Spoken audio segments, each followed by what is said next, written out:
Hey everyone, welcome back to the channel. Thanks again for being a part of Not Your Father's Capital. And today we have the April CPI inflation data, and I want to share with you guys within the US how this is going to impact the inflation rate, as well as what this is going to do for basically interest rate hikes in the future, or just moving forward, what this is going to do for crypto. So you're not going to want to miss this. I'm going to tie it into what is going on in the more broader sense of things at the end of this video, and absolutely consider subscribing to the channel if you have not done so. It is free to do so. It just helps get you up to date with news and crypto information, as well as get this content out to others. Okay, with that being said, let's get down into it. And I do want to preface, this is not financial advice. Please do your own research and your own due diligence with all things crypto and all things financial. Okay, now this is a tweet, an official tweet from TKL, and what we are seeing is the April CPI data is out, showing the inflation rate fell to 4.9%, down below 5% expectations. Now this 0.1% is not really that significant, but when you look at how many zeros and commas are tied into what inflation is basically consisting of, when we take that computation down, this is actually a very positive result, right? Core CPI data is at 5.5%, within expectations of 5.5%, and it has been the 10th consecutive monthly drop in U.S. inflation. So we may see eventually a Fed pivot coming from TKL.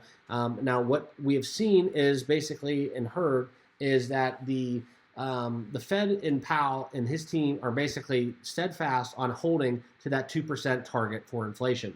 Okay, so I could definitely see them not necessarily reversing or pivoting from interest rates, but maybe just not raising them. Okay, so I don't want to just actually tell you guys my thoughts.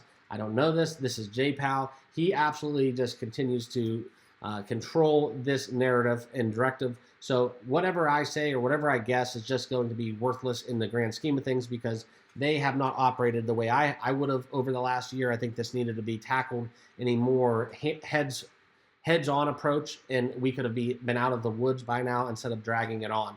So that's just kind of my own personal thought. But as it relates to crypto, obviously with the way that the markets react, Bitcoin still headed kind of holding steady, just a tick below that 30K threshold.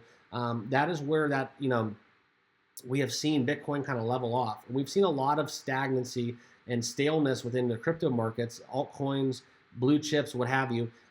Everybody is just basically waiting for more clarity. I think there's a lot of uncertainty. There's a lot of fear. Money becoming more expensive to borrow.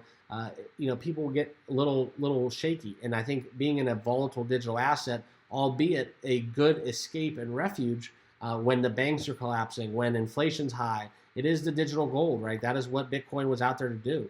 But the regional banks collapsing, the overlay surrounding what basically we're seeing with the housing data in support to what we saw during the financial crisis in 2007, 2008, it's alarming. Okay, it's very alarming, and this is where we need to hold on to this CPI data, and we need to actually have Jay Powell do something that actually has merit and helps the American people, because worldwide this is going to have a trickle-down effect. Okay, the dollar becoming devalued is going to give a lot of people a lot of motivation to do some very bad things. You're going to see possibly the crypto world trying to hold hostage the Federal Reserve, and I think that's what you're seeing a little bit in terms of the United States making errors by not allowing crypto to have free reign in the United States. They can implement a little regulation, but I think crypto is a very positive an ideal for the American people, and I think they just need to get into the fold. They need the U.S. dollar to have a digital dollar. They need to get a hold on regulation. They need to regulate stable coins, prevent money laundering and all of the evil within crypto and human trafficking alike. All of those bad things, get them out and just regulate crypto in a manner where it can be taxed, it can be regulated, and it can truly be decentralized, but in line with the greater good that a government wants to enact. So that's kind of where I am as it relates to where crypto is headed. I do think that you're seeing the likes of Coinbase, Brian Armstrong, as well, moving their stuff international. I think you're seeing a lot of frustration. You're seeing a lot of shaky hands within government right now when it relates to crypto. And then ultimately we're on the heels of a very possible pro XRP Ripple litigation in favor of crypto. So that precedent being set would be monumental as it relates to what the government can and can't do in crypto. However, I do think the end all be all is whatever the government wants to do, they will get away with. Okay, so in terms of truly being decentralized, and getting crypto truly what it's intended to be, the ultimate hedge against inflation.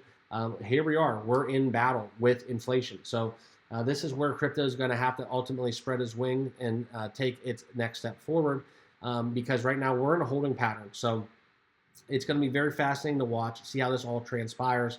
We'll have a lot of content along the way, a lot of updates as this gets further. And anytime Powell speaks, we have your backs right here at Not Your Father's Capital. So consider subscribing and drop your comments down below. I'm very curious to see what you guys think about this all. I thank you all for stopping by, and we'll see you in the next video. Thanks, guys.